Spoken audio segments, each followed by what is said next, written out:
children, a warm welcome to you all. How did people in the ancient period travel from place to place? What were the developments in the modes of transport?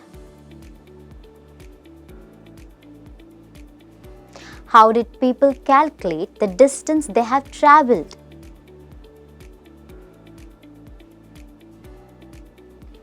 How did they measure things?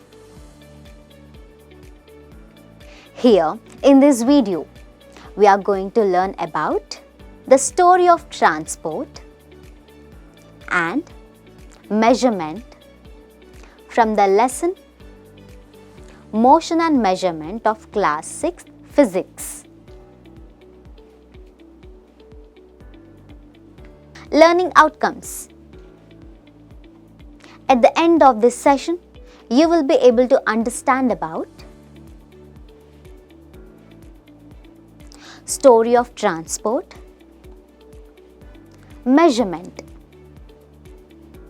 keywords, transport, measurement, the comparison of an unknown quantity with a known quantity.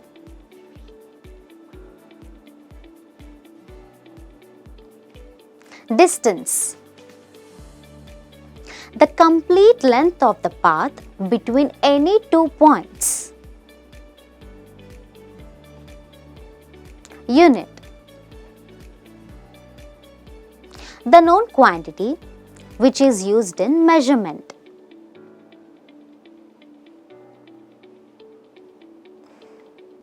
Handspan, an outstretched distance between the tip of the thumb to the tip of the little finger. Cubit, the length from the elbow to the fingertip.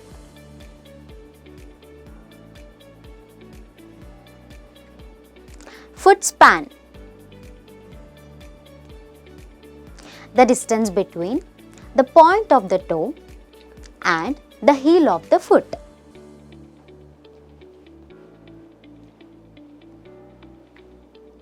Before starting the session, let us look at the concept map of this session.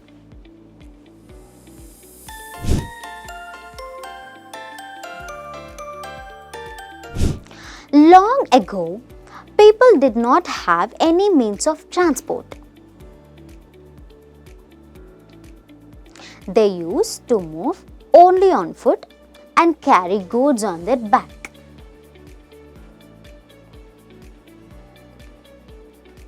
Later on, they began to use animals for transportation.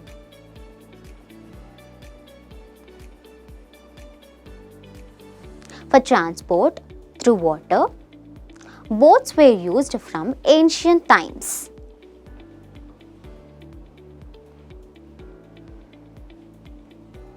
To begin with, boats were simple logs of wood in which a hollow cavity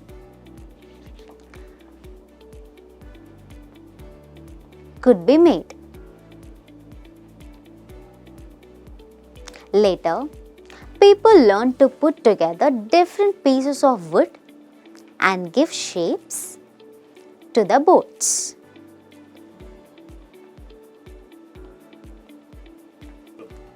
These shapes imitated the shapes of the animals living in water.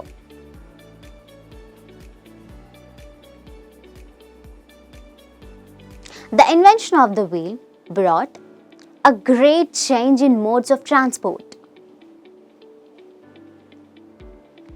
The design of the wheel was improved over thousands of years.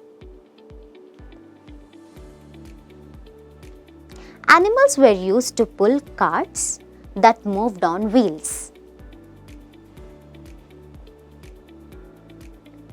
Until the beginning of the 19th century, people still depended on animals, boats and ships to transport them from place to place. The invention of steam engine led to the development of new means of transport. Railroads were made for steam engine driven carriages and wagons.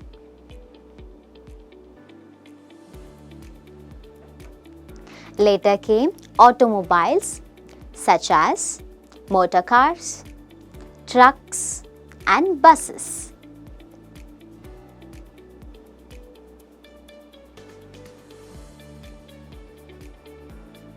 Motorized boats and ships were used as means of transport on water.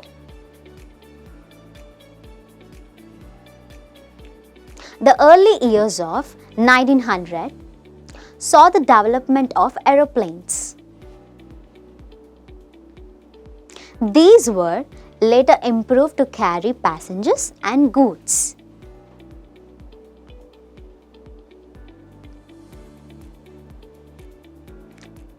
Electric trains, monorail, supersonic aeroplanes and spacecraft are some of the contributions of the 20th century.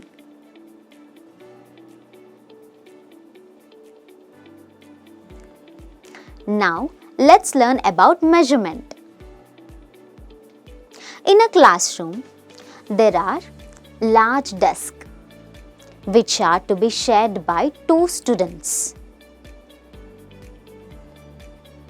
Ram and Ravi share one desk but frequently end up objecting that the other is using a large share of the desk. On the teacher's suggestion, they decided to measure the length of the desk. Make a mark exactly in the middle of it and draw a line to separate the two halves of the desk. Ram brought a set of gilli and danda with him and they tried to measure the length of the desk using the danda and the gilli.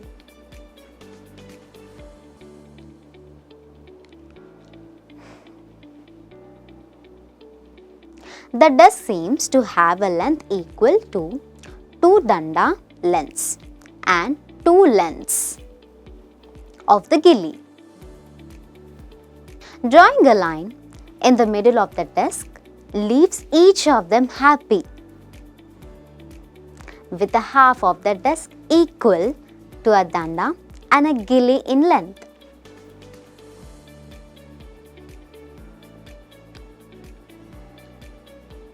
After a few days, the marked line gets wiped out.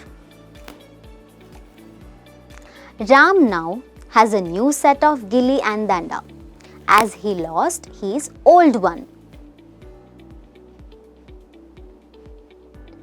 Now, when measured with the new set of gilli and danda,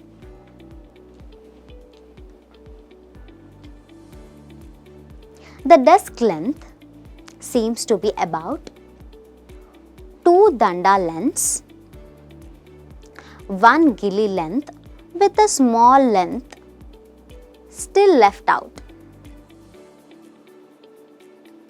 This is less than 1 gilli length. What would they do to measure the length of the whole desk? They could take a small string and mark 2 points on it.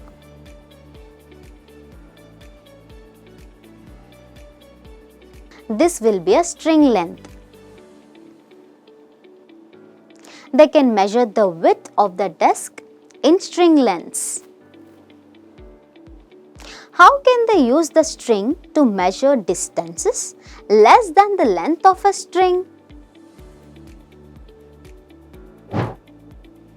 They can fold the string and mark it into half.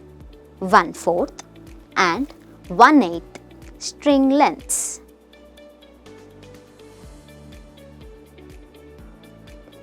Now, perhaps Ram and Ravi can measure the exact length of the desk using the string.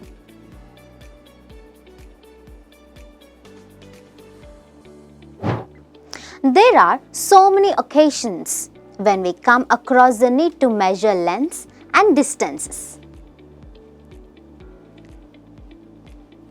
There are many ways that people used to measure before such standard scales were made.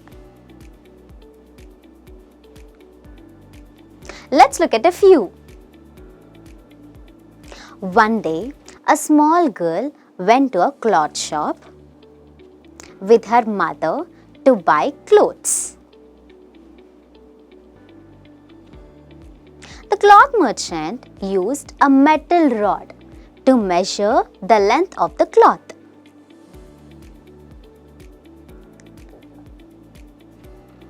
The girl asked her mother what that metal rod was and why the merchant used it.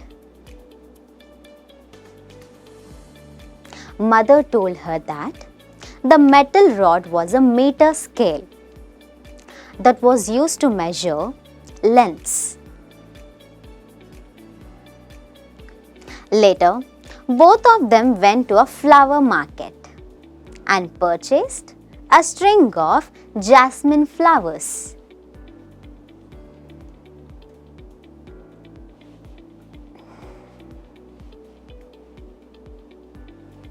While cutting the jasmine flower string,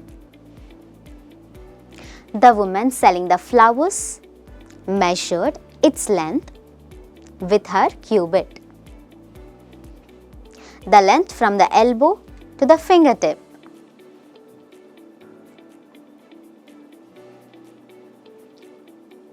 Why did the woman use her hand to measure the length of the jasmine flowers string?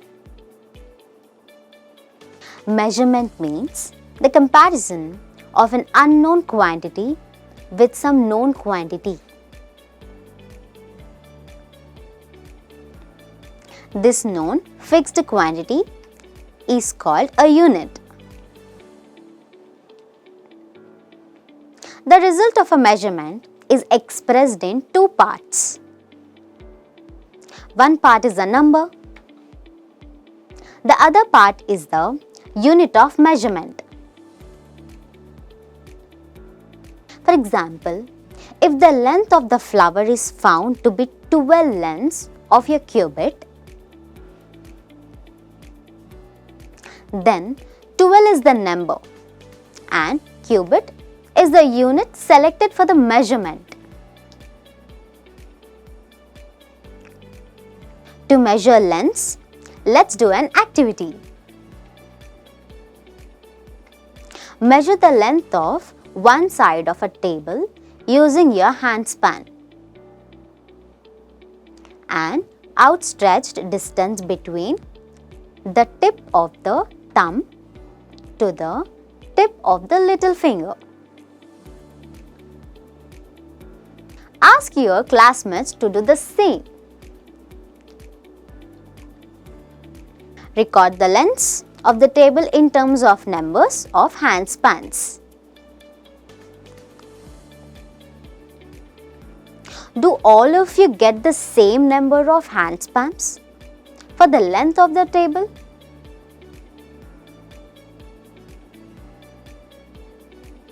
Why is there a difference in the number of handspans? Though you measured the same table. Now, let's do another activity to find length. Now, find the length of your classroom using your foot span.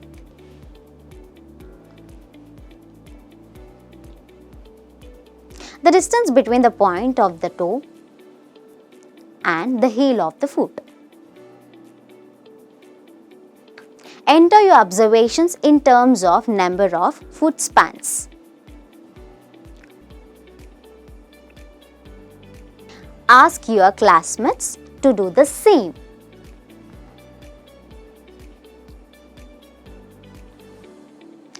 Is the number of foot spans the same when different students measure the length of the classroom?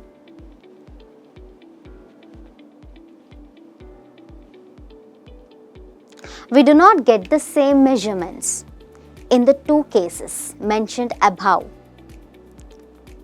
because the hand spans or foot spans are not the same for all. Therefore, when you tell your measurement using your hand span or length of foot as a unit,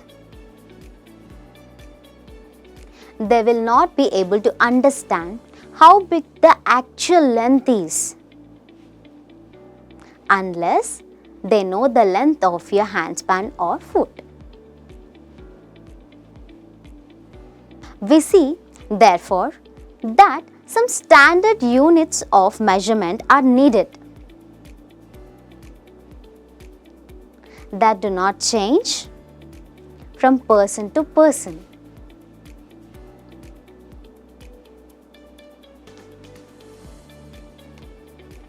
Points to remember. The invention of the wheel made a great change in modes of transport.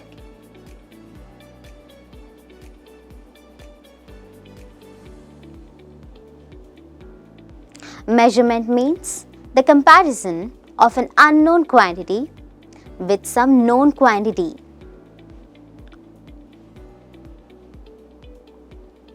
This known fixed quantity is called a unit. Cubit is the length from the elbow to the fingertip.